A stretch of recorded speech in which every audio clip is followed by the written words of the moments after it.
soldiers from the sky, fearless men who jump and die, men who do just what they say, the brave men of the Green Beret, silver wings. Thanks for joining us on the United Constitutional Patriots Radio tonight. Tonight, Johnny and Greg will be hosting the show. We have two guests tonight, and they will announce the guests after I turn the mic over to Johnny. So, here's Johnny.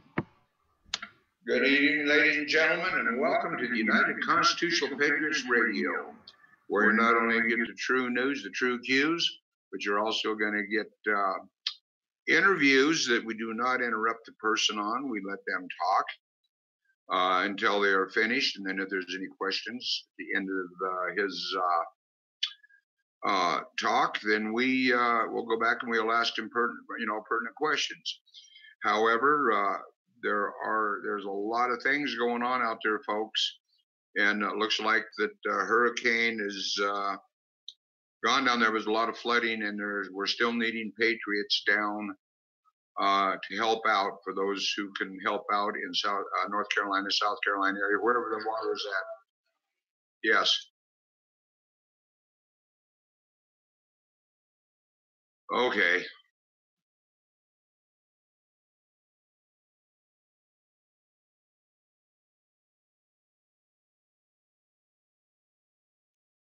Okay.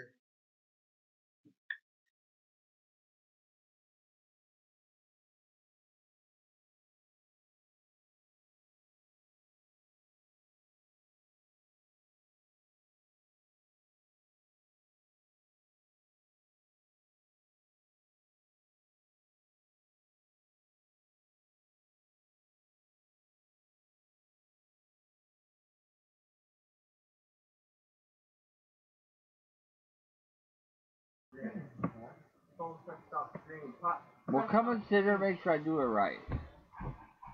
Because when I go over there to say, here's... Exactly. I thought Johnny knew everything.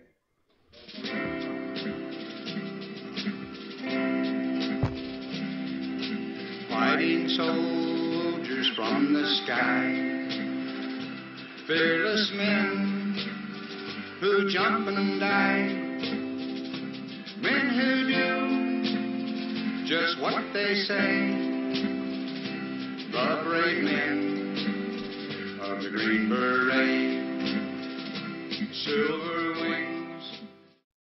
Thank you for joining the United Constitutional Patriots Radio Show. Tonight, Johnny and Greg will be hosting the show. We have two guests, and they will announce the guests as soon as I turn the mic over to Johnny. So, here's Johnny. Go ahead, John. Thank you, Pete. Good evening, ladies and gentlemen, and welcome to the United Constitutional Patriots Radio, where we give you the true news, true cues, and information that no one else will give out. However, we do have guest speakers that, and we have a very special guest speaker again tonight, and we cover pretty much everything that's going on, so you folks will know what is going on throughout the country. The people that we have on our show are usually victims of government abuse, one way or the other.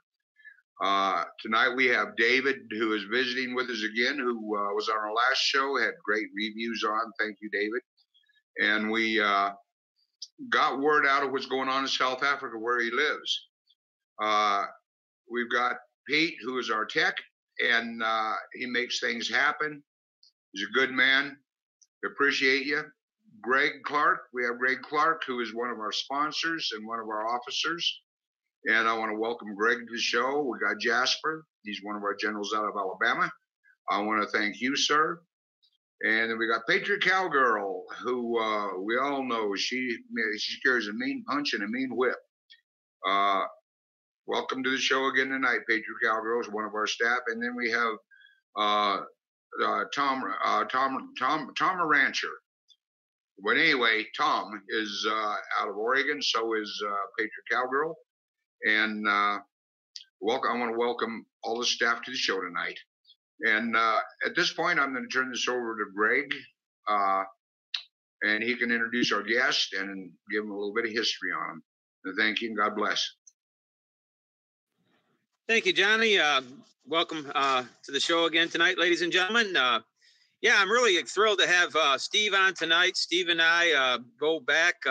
Steve was a campaign manager for our Libertarian Attorney General candidate here in Florida.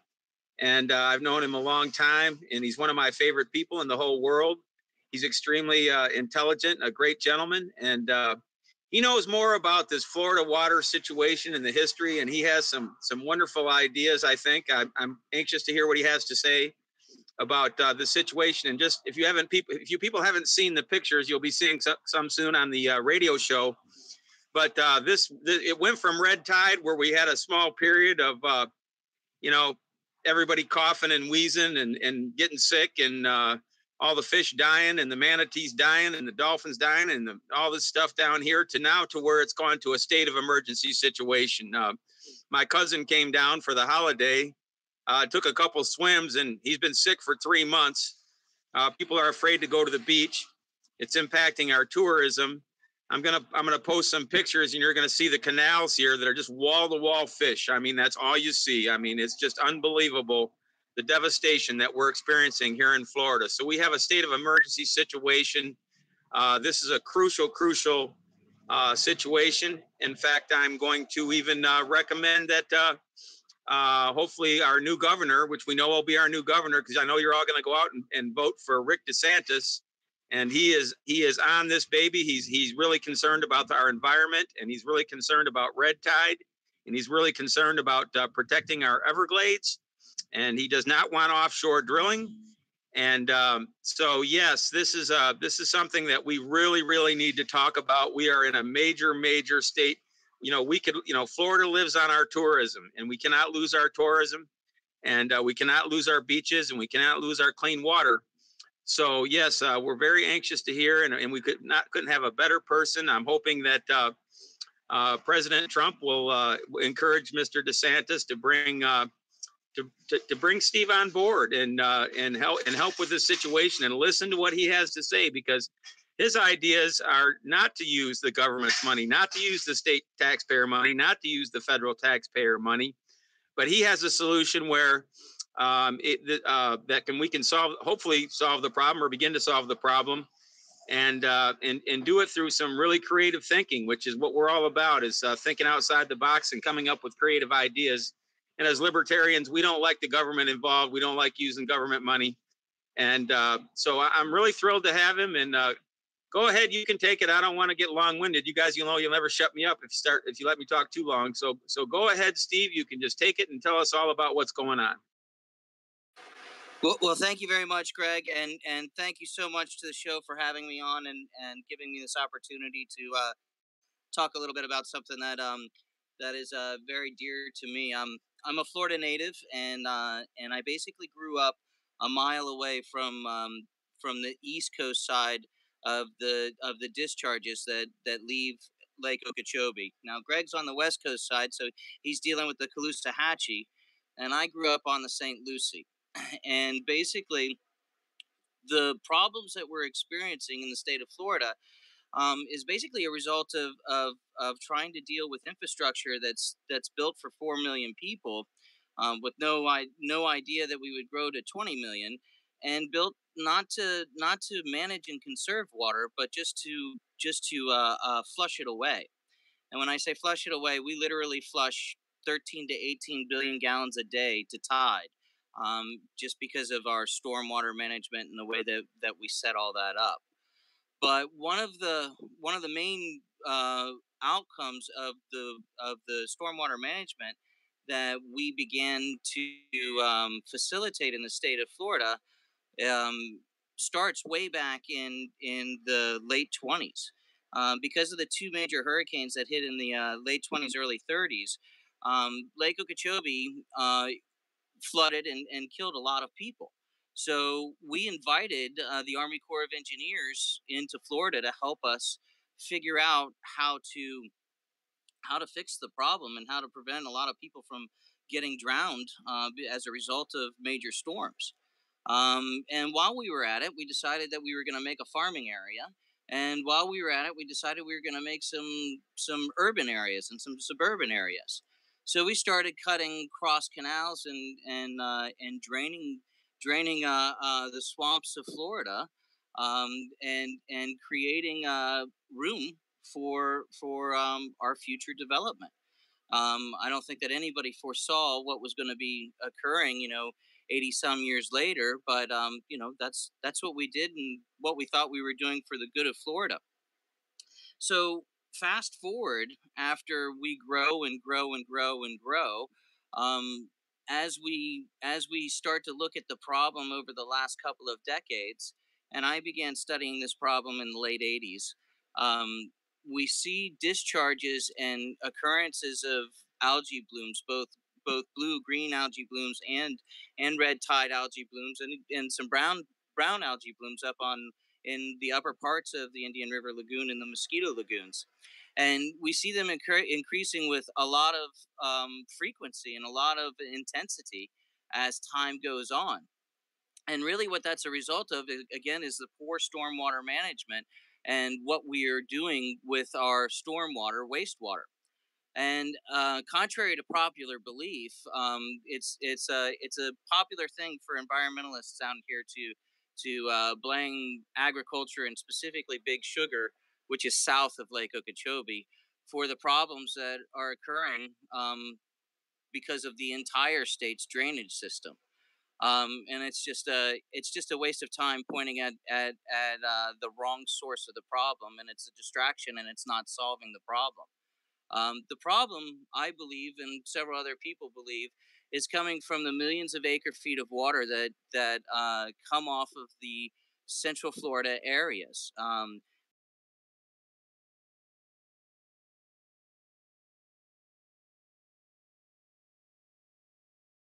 think we lost. Yeah, he lost his volume. I'm sorry, guys. Do you got me? We got you. Okay. So the volume that is going into the Kissimmee River that has been straightened and then a third of it restored back to curves has been ever increasing with the increase in population. The more we develop, the more concrete we put down, the less recharge areas we have, and the more we have to drain and shunt off into the river. To give you an idea, in 2013, there was about 1.3 million acre feet of water that got discharged out of Lake Okeechobee. In 2016, that was 2.7 million acre feet of water. And in 2018, we're expecting that to be much more than that, because the water doesn't have any place to go. It has to go down the river into the lake, and then when the lake gets too full to be safe, it gets discharged.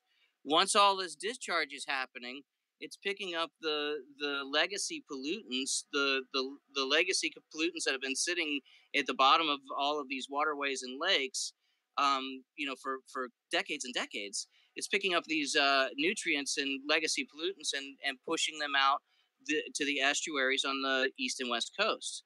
And on the west coast, we're seeing an increase of longer, prolonged, more dangerous red tides. And on the east coast, we're seeing blue-green algae that is full of cyanobacteria, toxins that will kill you. And people have died in Florida over the last 5 years from these exact poisonings. And really, there is no silver bullet to solving the problems other than starting to attack and fund the scores and scores of ideas and suggested solutions for combating not only the symptoms but the original problems.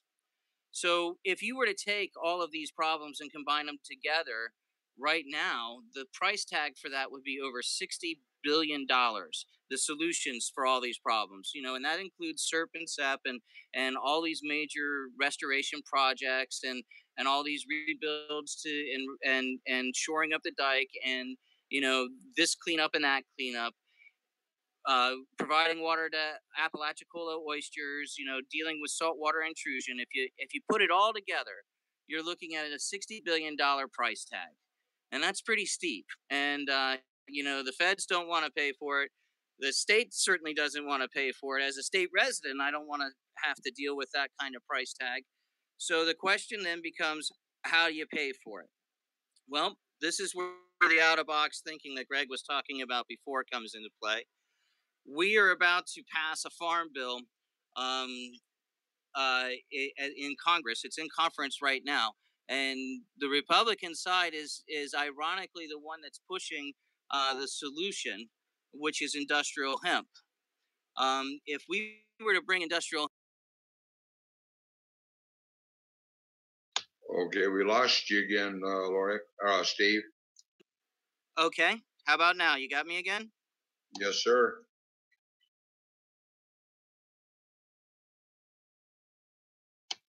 But you're gone again.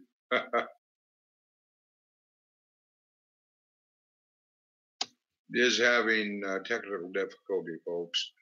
All right, I've got it. Is that there? Yes, sir. Okay, I'm sorry. My push to talk button is failing on me. So the solution, the out-of-box solution, would be to bring industrial hemp to the state of Florida, exempt it from the corporate taxes, the state corporate taxes, which is 5.5%, and then exempt it from the state portion of the sales tax, which would be 5%. That would give the new industry and the new entrepreneurs a 10.5% tax savings on business activity. Now, I would turn right around and allocate 10% of that tax savings to a hemp for water tax. It ends up being a 0.5% savings overall to the entrepreneurs and the industrialists that want to open up the hemp markets, but it also allocates the 10% revenue directly to water infrastructure improvements. So I anticipate with the availability, with the farm availability in the state of Florida, we have 9.5 million active acres of farmland. We have 12 million acres that's available. That's 2.5 million acres that's sitting idle right now, and we also have 600,000 acres of dead and dying citrus that desperately need a replacement crop. Not only can we bring industrial hemp to the state of Florida, but we can save our citrus industry or replace our citrus industry, save those businesses and those farmers, and we can provide for the funding for these severe improvements that are needed. Plus, all these improvements are going to create jobs and opportunity and all that other stuff. And then finally, we can actually employ industrial hemp in cleaning up the water. Hemp is a natural remediator of soil, and it is expected that it will do the same thing for water. Check out how Chernobyl has been recovered by the use of industrial hemp. It can take out heavy metals and toxins from soil and water and be a solution to some of the pollution that we have. In addition, you're growing a crop that can be used for 50,000 different manufacturing products, from food to fuel to textiles to plastics, you name it. If it can be made by oil or it can be made by cotton, it can be made by hemp. And that's jobs, and that's economy, and that's manufacturing, and that's stuff that can happen right here in the States, and be a solution that can provide help in a lot of different areas.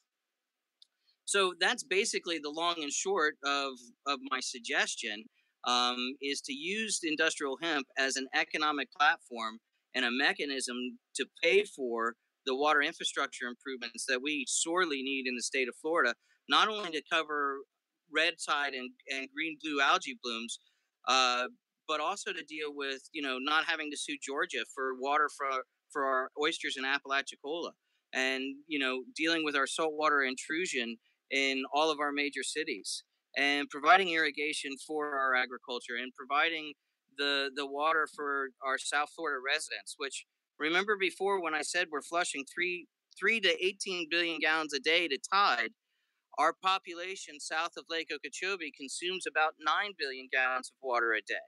So we need to be a lot more conservative and a lot more resourceful with our water. And we need to quit wasting it, because while we're wasting it, we're picking up all the pollutants and we're killing ourselves, and we're killing our estuaries because we're managing our water so very poorly.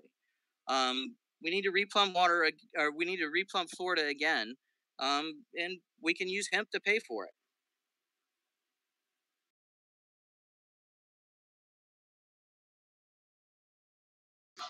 If I can break in here, Steve, give us a few ideas. People have no idea all the uses of industrial hemp, and of course, we all know about hemp rope, and a lot of people don't know that our money is made of hemp.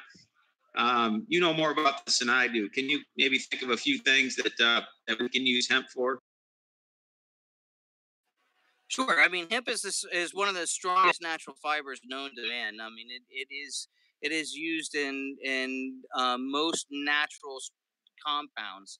But when I said that it can be used for anything that oil can be used for, I was quite serious. You can make fuel out of it. You can make diesel fuel out of it, and you can make ethanol fuel out of it. You can make biomass fuel out of it. You can of course create all sorts of textiles that can range from silk to canvas. The word canvas actually comes from the word cannabis, which is actually what hemp is, and it is a textile that's been used for over 4,000 years. Most of the sails for most of nautical history were made out of hemp. The parachute that saved George Herbert Bush's life was made out of hemp. The one of the more exciting things for me in regards to hemp is the nutritional values and the food values that come from hemp. Hemp is the highest natural seed in omega-3s, omega-6s, and omega-9s. It's got all the good for you fats and none of the bad for you fats, and it's an excellent superfood. It can be used in a wide variety of food products. And I use it on my cereal every morning in a product called Hemp Hearts, which I have to buy from Canada because there's not enough hemp production in the United States. In addition to that, there's a company here in Florida that makes hemp cars. And when I say they make hemp cars, just about every piece of the vehicle is made somehow, some way from hemp. If you own a late model German vehicle, BMW, Mercedes, Volvo, the like, and it was made in the last 10 years, your door panels and all of your moldings that are behind the scenes are made out of hemp. Makes excellent bedding for horses. We have a massive equestrian, industry here in the state of Florida, and hemp is much better than hay or sand for the stalls. It's the number one chicken feed that chicken farmers want. It's the highest in protein. I mean, literally, Greg, I can go on for hours on this. There's over 50,000 different products that can be made from hemp. You hit on something that really touched on me, and I don't know if this is true, but you said that anything that oil can do in manufacturing that hemp can do, and this has really touched on me on something, because what I learned about pharmaceutical pills is they are petroleum based, and the brain naturally seeks oil. It wants olive oil and natural oil. And the brain mistakes that petroleum for good oil.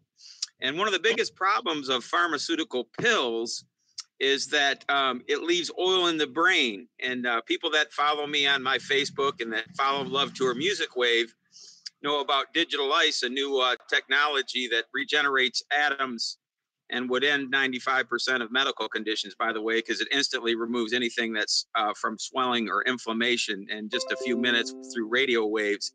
But we find that one of the things that is difficult, very, very difficult to get out of the brain is petroleum oil.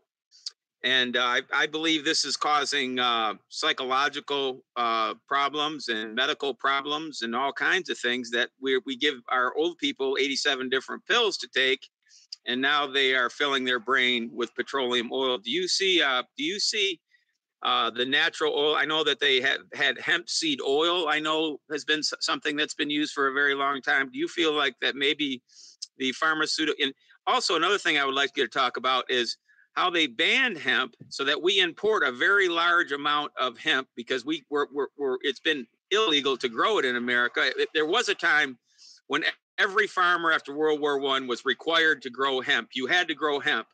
In fact, George Washington said it was the most useful plant known to man. Okay, cannabis was the very most useful plant known to man. We went from that type of thinking to now importing a very large amount of hemp that our money goes to buy for these things, but we don't produce it here. So this is a typical globalist thing. We've been forced to buy it from other countries, something that we could easily provide here in Florida. But there was just two things there, if you can. Can you talk about whether you think it could replace this petroleum they're using to make pills out of, and how much money are we spending importing hemp that we could produce in Florida and bring that to our economy and our jobs here in Florida? Okay, I'm going to answer the easy one first, which is the economy one. Florida is one of the largest importers of hemp worldwide. So not only could we be putting our farmers to work, but we could be putting all of our small businesses and manufacturers and production to work. When we bring economy, we're not talking about just farming economy. We're talking about from producing on the farm to the final product economy. So in addition to that, the two largest producers on the planet of hemp are China and India. After that, Russia, and then Canada. And that's where a majority of the hemp imports come from. And yes, the most expensive thing about using hemp for product and for manufacturing is the import and the shipping costs, because it's a very light product in any of its forms. So it costs more to ship it than it does to work with it. It's kind of like shipping water. You don't want to unless you have to. And if we were able to grow hemp, if I had 400 acres of hemp, I could have 3 different kinds of manufacturing being produced off of that 400 acres. That's going to produce not 1 turn a year, which most farmers are having to deal with, but at least 3 to 4 turns a year, at which I can reap anywhere from $400 to $1,200 an acre profit. Now, our best crop in the state of Florida is sugar. That's $730 an acre, and that's 1 turn.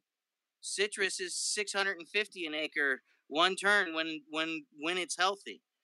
After that, we have blueberries, which is $300 to $500 an acre, and they might get 2 turns if they do it right. But the point is that this would be a huge opportunity for our farmers and our economy and our manufacturing. Now, to answer your other question about the brain and how it works with cannabis, one of the reasons why cannabis is seen as a healer of so many different things is because it does what Greg is suggesting, which is use a natural oil to work with the hypothalamus of the brain.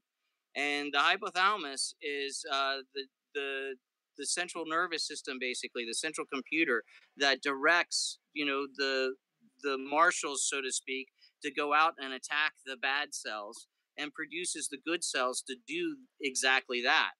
So when there's a deficiency in that, cannabis helps regulate that deficiency and helps the body attack whatever it needs to produce to attack, because it's a natural kind of substance. It's one of the reasons why you cannot OD or overdose on cannabis, and it's one of the reasons why cannabis is so benign and works so well with any other kind of treatment and doesn't have an adverse reaction to most other substances. So I hope I answered your 2 points, Greg. Okay, my next question is this. We know that the food that we eat and everything, and everybody goes on about genetic engineering, but I've talked to many scientists that tell me that it's not so much the genetically engineered food, it's the fertilizers that we're putting on all of this stuff that's really causing the problem. And one thing that I know about hemp is it's a weed and it just grows like crazy and it needs very little. So I know that just some natural manure or whatever would make it grow like crazy. It grows very easily. It's a very easy plant to grow. It's a weed and it just goes nuts and it doesn't need a lot of maintenance. And I know they grow it very thick when they grow hemp. So do you see that this could be something that could be organically produced and doesn't pollute our waters and cause illness and all this kind of thing the way the fertilizers do? Absolutely. One of the great things about hemp is that it only requires 48 inches of rainfall a year. To give you an idea, Florida gets an average of 50 in its lowest and 56 in its highest regions. And several other states have that as a natural rainfall higher than 48 as well. So you wouldn't be spending water resources on this. You could use the regular rainfall as far as that's concerned. In addition to that, hemp is not requiring a lot of fertilizer, like you said. It's usually used for a cover crop to condition soil, and it's able to pull out the nutrients that other plants aren't able to pull from soil, like nitrogens and phosphoruses and those types of things. So it kind of provides for itself in that regard. And then most importantly, because I think the most dangerous thing is the addition of pesticides. And hemp doesn't need Roundup to kill its competitors. And Roundup is one of the things that's causing problems these days. Hemp is actually used, if it's manufactured, it can be used as an organic pesticide itself. The oils are used.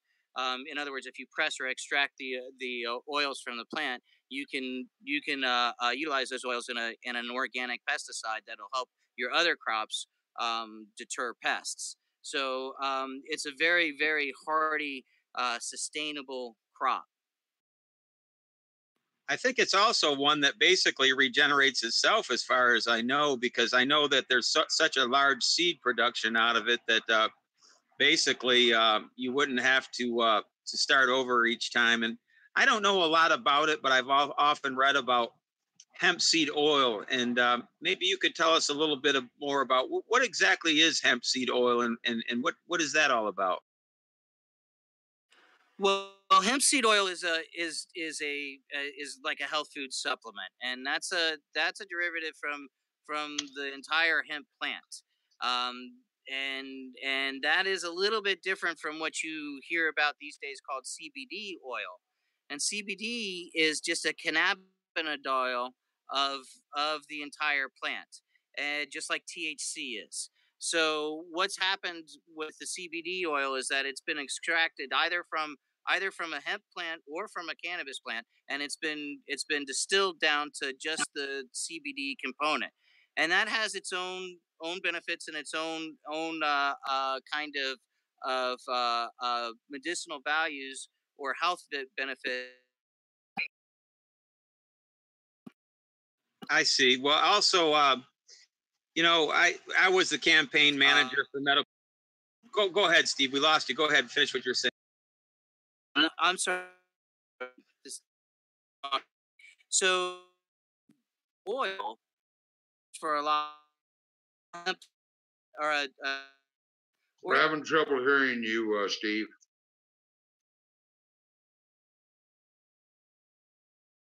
Steve, are you there?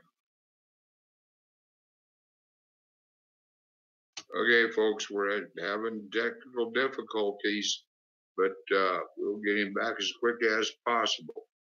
We're waiting on him. Greg, you want to fill in it started with the killing the dead fish and everything. We had people ask, what has hemp got to do with dead fish and that red algae or whatever it is. Oh, hemp is, am I back, guys? Yeah. Okay. Hemp is going to provide the economic infrastructure to clean the water, the dirty water that's being discharged out of every orifice of Florida, including the Lake Okeechobee and the two big rivers. Hemp is going to be able to pay for the water infrastructure improvements to clean the overall system up, because that's the only way you're going to get rid of the red tide and the blue-green algae blooms, is to make sure that you're not flushing dirty water through the coastal areas. We have to capture it, we have to clean it, and we have to redistribute it to where it needs to go. Instead of suing Georgia for water to irrigate oysters, or spending water to deal with saltwater intrusion, we have managed resources that we can send wherever we need it to go, and we don't send it to the lake, and we don't send it to the estuaries, and we quit poisoning ourselves. Wow. Okay. Because we had someone ask that question, and that's why I asked you if you'd clarify with hemp rope. Also, too, I explained that there's hemp rope, and which is marijuana, but it's not the type you can smoke. Well, you can, but it doesn't do anything for you. It doesn't get you high. It doesn't get you anything. That's correct. Hemp has 0.3% THC or less, meaning that if you smoke the whole field of it, you will not get high. You'll get a headache, but you're not going to get high. Okay. I appreciate that. Yeah, I want to just say a little bit of something, and I know this is redirecting the conversation a little bit, but I have to mention that I was the campaign manager down here in Southwest Florida for medical marijuana, and I do believe that, and I was swarmed like Jesus with all these people, these senior citizens, and all this kind of thing that were using it for epilepsy and cancer and glaucoma, and I mean, so many things I could never mention them all. And I know this is a separate issue than hemp, but I do want to say that President Trump has come out for basically national legalization. But I personally believe that decriminalization is supported by 95% of the Republicans here and 95% of the people in general in the state of Florida. And, I got back into activism because in our county, down here in Collier County, thousands and thousands of people were sent to a 5-year prison sentence for simple possession of 20 grams, a very small amount of marijuana, simple possession. And I want to encourage the president to ignore Jeff Sessions. And, as a libertarian, I don't feel there's a constitutional place. If I want to drink gasoline or rat poison, it's my body. If I want to kill myself, whatever. It's not the business of the government, first of all. And second of all, we had a judge here and his son died of heroin. And so he said he was going to give every small possession charge the maximum 5-year sentence. And that was the reason I got into to activism, was to really to free the people from prison, to be honest with you.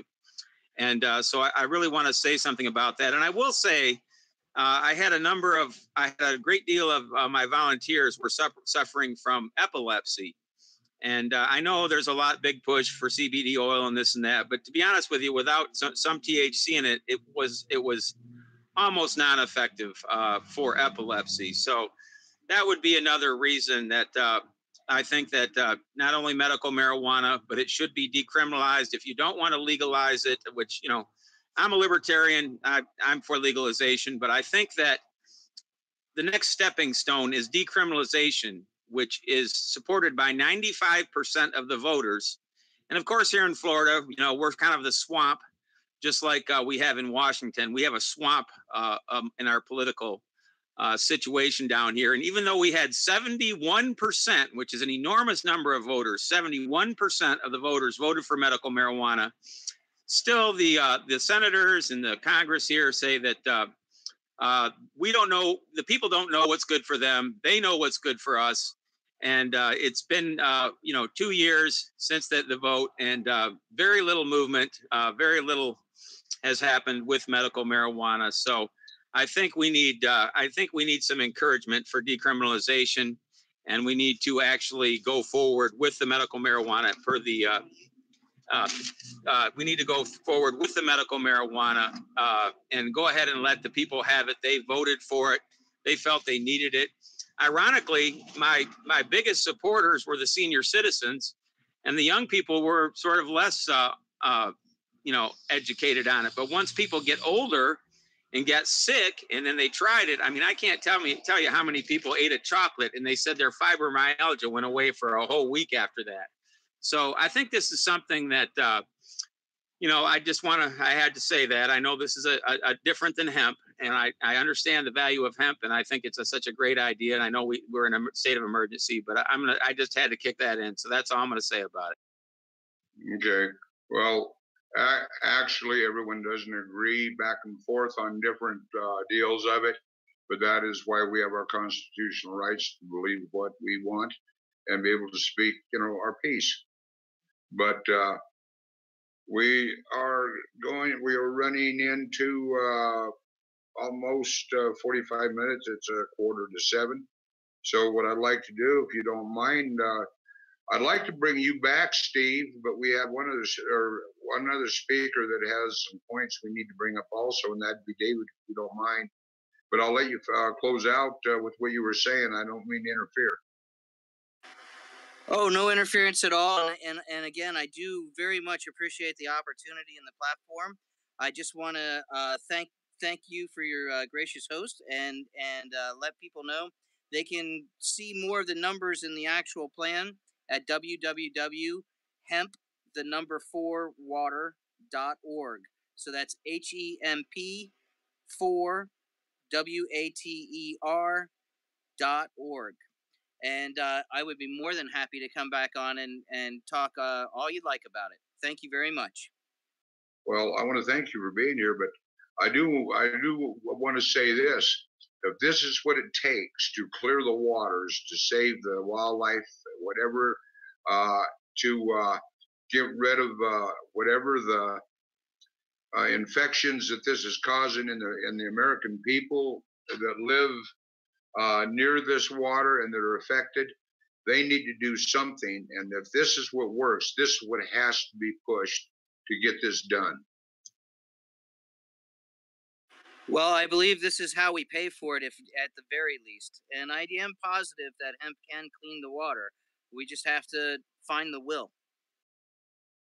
I agree with you. So with that, I want to thank you one more time. I'd like for you to stick around on the show. And while we have another guest, actually, I'm going to ask David to come into the room. He's got an update on some stuff there in South Africa that pertains to what the government is doing, the murders, the rapes, you name it, that's going on, and how it's been building up and how it's getting worse.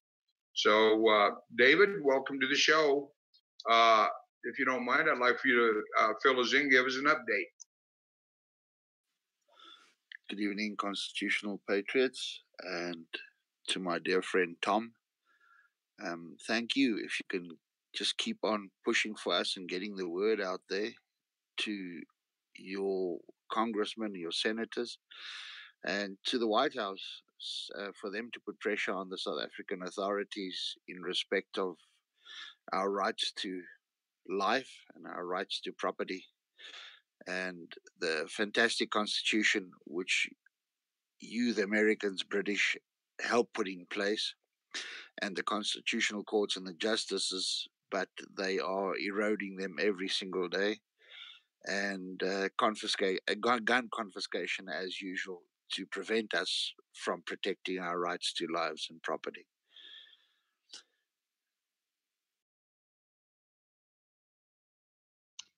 Okay, can you tell us, you posted on the line earlier, can you fill us in on that situation?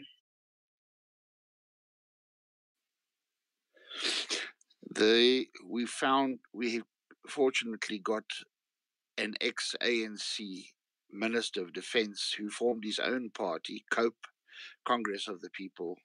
His nickname's Terra Lakota, and he's joined with a South African civil society group called Africa Forum, which is a creation by a blue collar workers union here called Solidarity, which is a Afrikaner forum, basically represents the rights of the Afrikaner minority.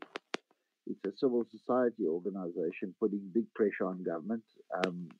Just returned from Washington and the European Parliament, and whichever governments will lend a ear, whichever ministers will send delegations here to come on fact-finding missions to see firsthand and to take witness testimony, depositions from these farmers who've been brutally tortured, murdered, raped, and with the express purpose of driving them off their land. It would be nice if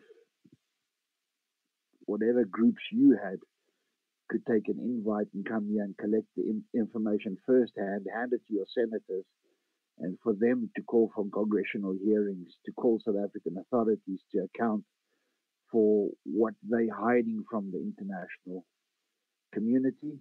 And obviously, the mainstream media, MSM, CNN, obviously don't want to touch this because obviously the leftists have their own agenda. Sounds to me like with what everything they have done to you folks by violating your constitutional rights, taking your weapons away, dictating your lives to you, it sounds to me like that is exactly what the Clintons, the Obamas, all of them were trying to do to us. But the American people woke up. Trump will not put up with any kind of making deals with the Democrats. There's a whole lot that's been going on in your country that the rest of the world doesn't know about. And it's voices like you that make it possible for us to be able to know.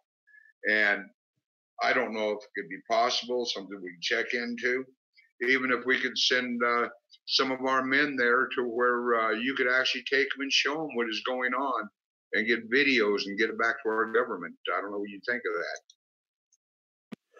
I think it's a good eye. Anything is a first-hand account, any witness testimony of an outside authority and or organizations and or even an individual that will come and take these depositions of these people who have this, and the failure of the South African authorities in protecting rights to life and liberty and our rights. And now the biggest violation now is our rights to property.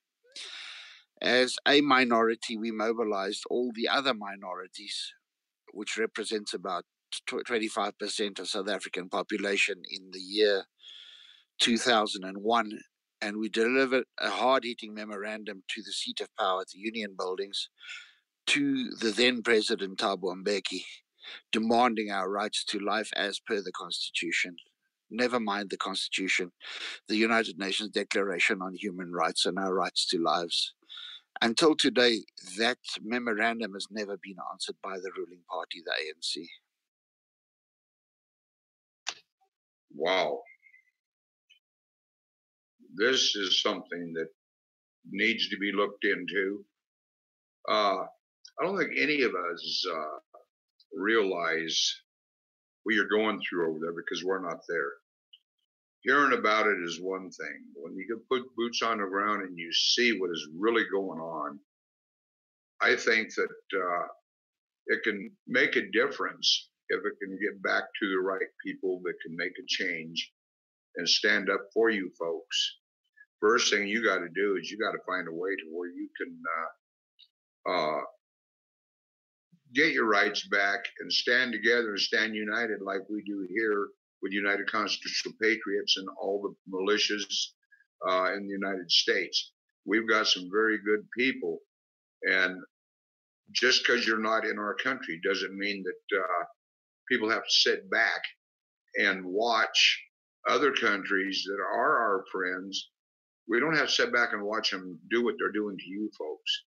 And I'd have to check into it. We'd have to do a lot of research, find out if it's even possible that what I suggest could even happen. I don't know that it could happen.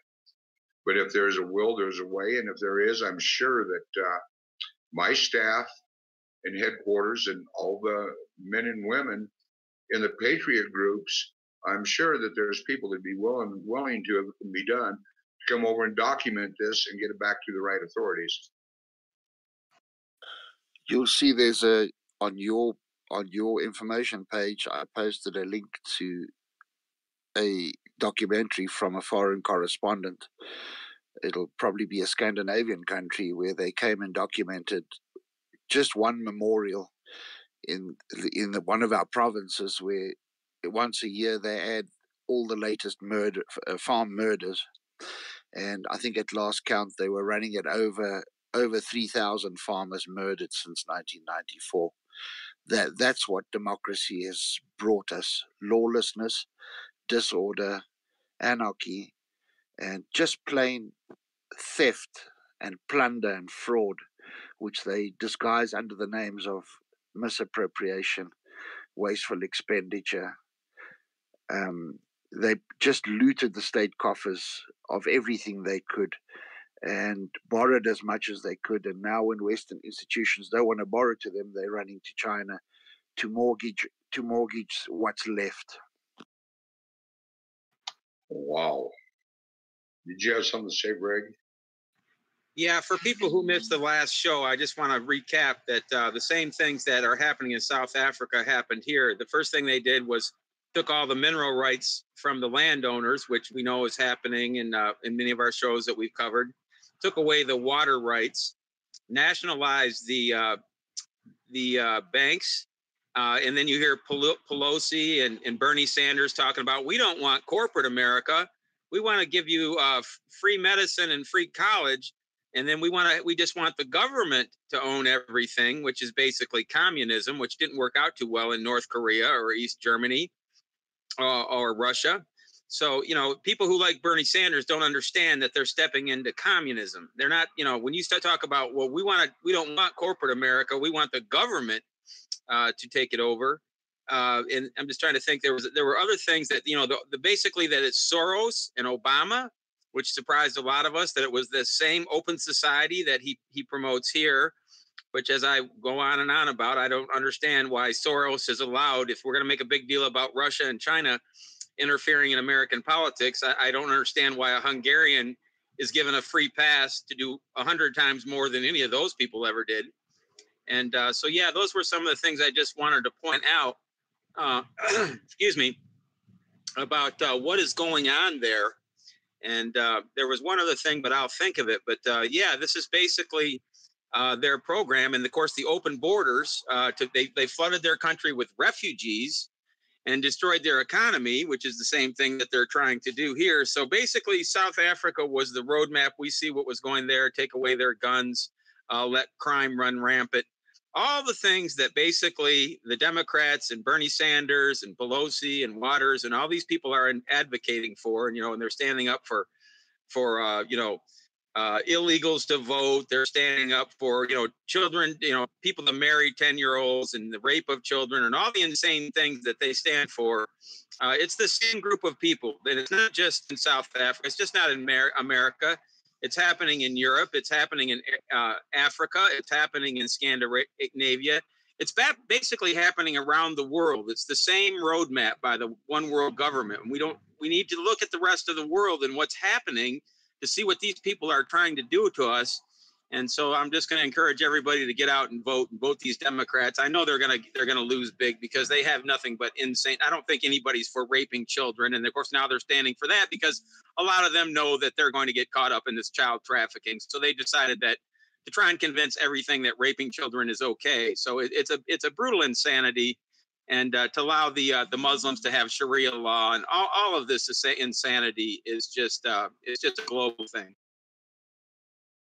Very true. David, can you respond to that? It's good to see that President Trump put his foot down with that order today to go after Strzok and Page and Comey. Once that goes public, the FBI will have no choice then but to now act against them. But obviously, the bigger ones seem to be escaping it all the time, which is Obama himself, his then Attorney General Holder. I don't think the other one was Valerie Jarrett, and obviously the Clinton crime family, the crimes of Bill Clinton and your ex-Secretary of State, presidential hopeful Hillary Clinton. Thank God she never came into power. I would hate to see where your status of freedoms and liberties would be today. That is very true. Well, I want to thank you again, David, for being on here. Okay, go ahead, Tom, if you got something to say, because I got something else I'm going to move to here in a minute. Hey, David, just real quick, can you bring up to the people that China's building an army base, an army force in South Africa? Not yet. They don't have a base here. They don't have boots on the ground.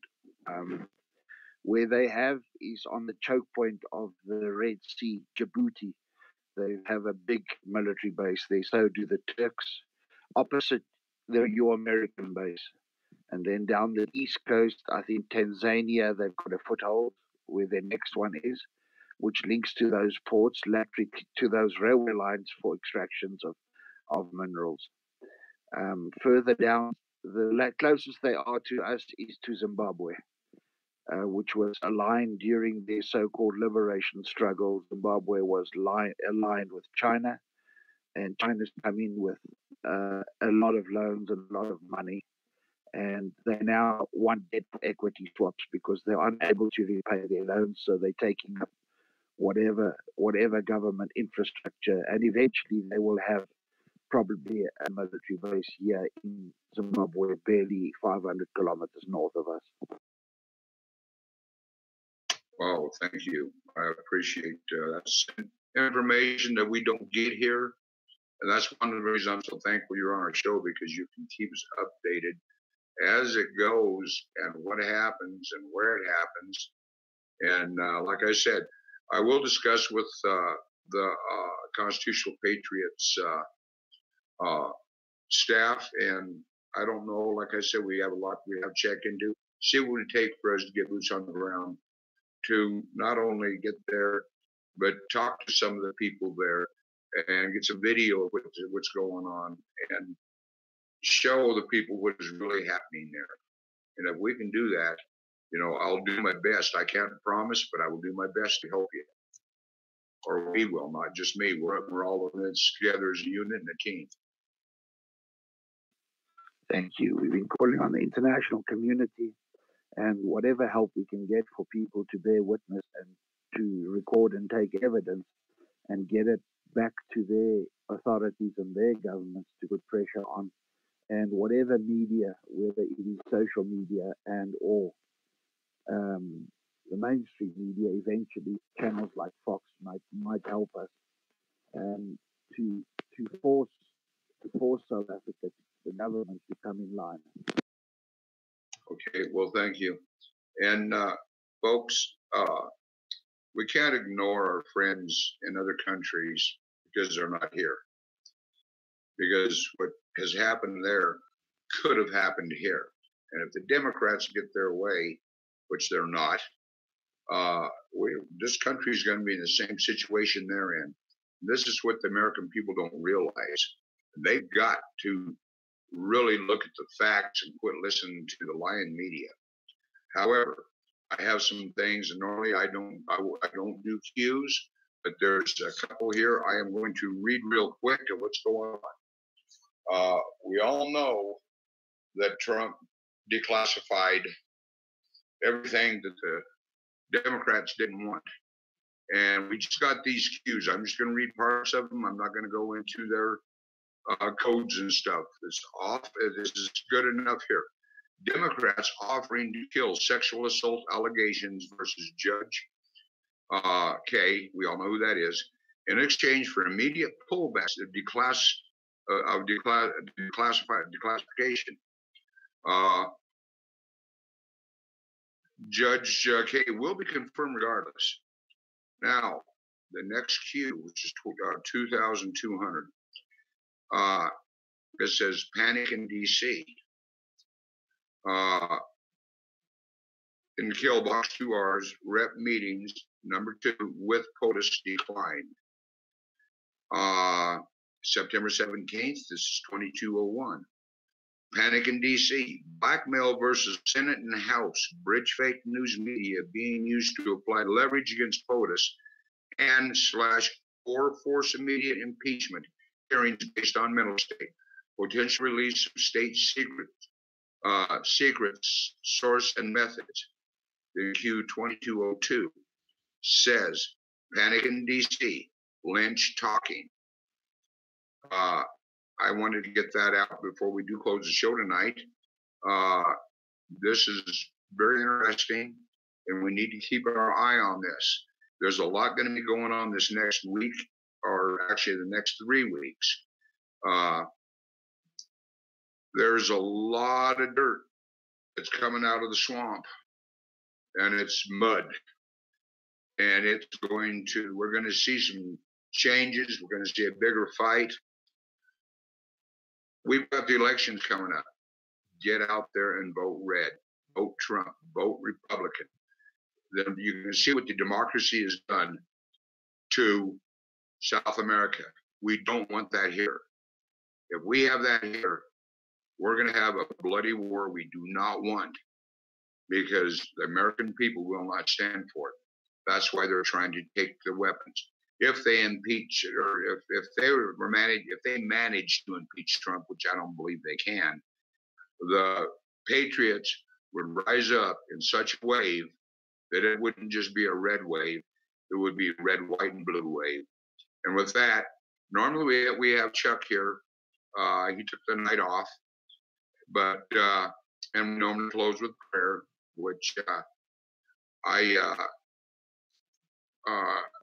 it was suggested that I give the closing prayer tonight.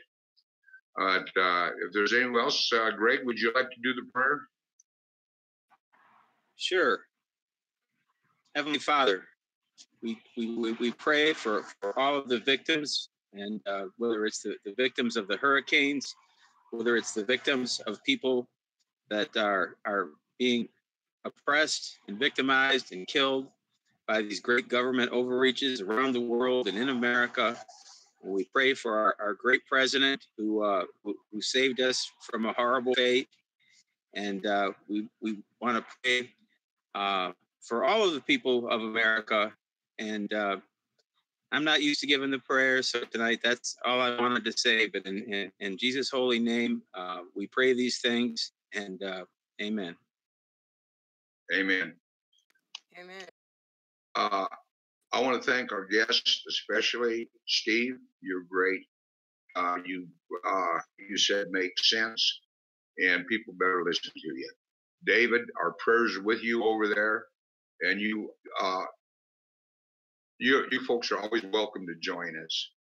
We have some great men and women right now that are in the Carolinas helping the people to do whatever we can on rescues, food. Until the water goes down, we will be boots on the ground. We will do all we can for these people. They're Americans. They're losing their homes. They're losing family members. I've heard conflicting reports of the deaths. God knows that we don't want any deaths, but you can't stop what is in His will.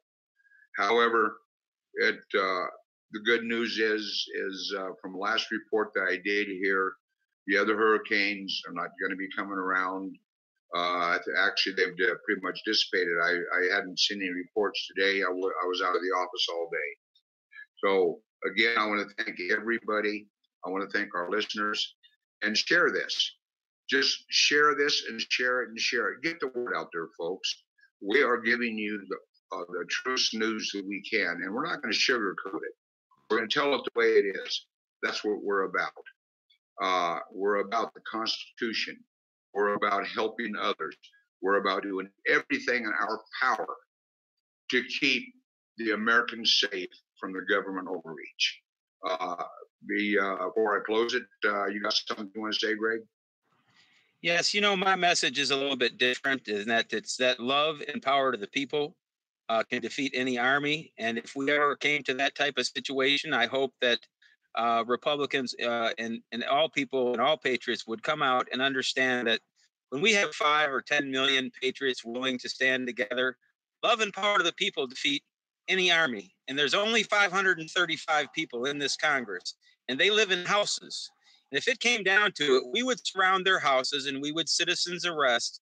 And we, of course, we're going to need our patriots with guns behind us. But when people say that violence is the answer, my message is a little bit different. That my message is love and power to the people will defeat any army, and that's what my books teach. And it might get a little bit rough, but I believe that when there's only 535 very old, very corrupt, very drunk, and very perverted people in Congress, not all of them, but the worst of them could easily be citizens arrested and placed with an interim government, and while we had free elections without lobbyists. If it ever came to that, I believe that love and power to the people will defeat any army and any evils. So I have a little different message, but that's just my take on things. And I do agree with you on that too. Love goes a long way. Some people don't understand the love, but you still got to try. One thing I do want to say is, no matter what the situation is, we have to stand together. We have to unite. Can't have fighting amongst us. We have to be able to be where we need to be to help people when they want their help. This is not easy. Excuse me. But we do what we can. And we still have a donation set up for those who want to donate. You can go to the United Constitutional Patriots page on the United Constitutional Patriots. These ladies and men that are out there helping you folks and your families that are in trouble, we finance ourselves, and we try every way we can to raise money to be able to put these people on the road. These working people that walk away from their job to help people. There are people that during their vacations, they do what they have to do. They go to the border, protect our borders. And these funds are vital to any patriot group. And, the best way to see to it that our people are able to respond and get to where they're going is to make sure the finances that we can help them. Because without your help, we cannot get these people to places they need to be, especially if it's something really huge. They deploy from all over the United States to go. We help on the forest fires. We help when there's civil disturbances. We help when we help the police departments. We help first responders. Whatever we can do, we help people that are being threatened by the government. We help people that are just flat having a hard time. We do what we can, but we need donations to be able to respond. Like for David, if we send men overseas, we can't send them without having the funds to do that. Nobody funds us. We are a organization that are all volunteers, and this is what people don't understand. When we volunteer to do something, it's because most of us took an oath when we went in the military. A lot of them are police officers or ex-police officers. They took an oath. They stand for the Constitution of the United States and your Bill of Rights. They stand for the American people that are being walked on. If we don't stand up for them, nobody's going to. So let's unite, folks. And if you can donate, please donate, because there's a donate button in our United Constitutional Patriot website where you can go and make donations. And we have another one. I'll turn this over for a minute to Patriot Cowgirl, and she can give you more information.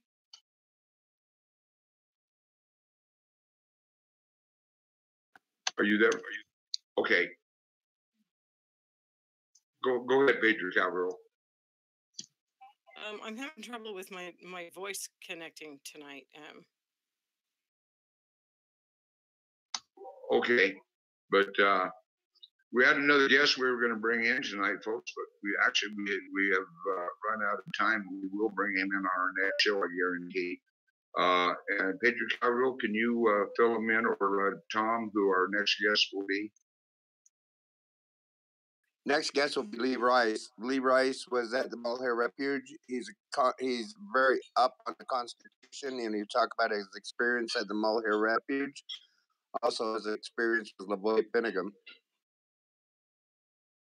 Thank you. And this is one that you're going to learn, or you're going to hear, because this is another boots on the ground eyewitness of what they went through, and he can tell you a lot about the Constitution.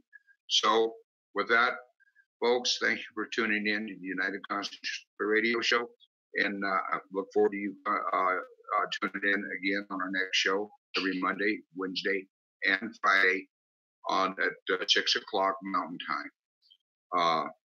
God bless America. God bless our president. Let's pray for him. Stand behind him, and take care of your families, your children. Love each other. Walk together. Talk together. You'll be surprised what God can do in your life. Thank you. God bless you. Good night. Thank you all for tuning into the United Constitutional Patriots radio show. Our next show will be on Wednesday at 6 p.m. Mountain, 5 p.m. Pacific. God bless all you Patriots and have a great night.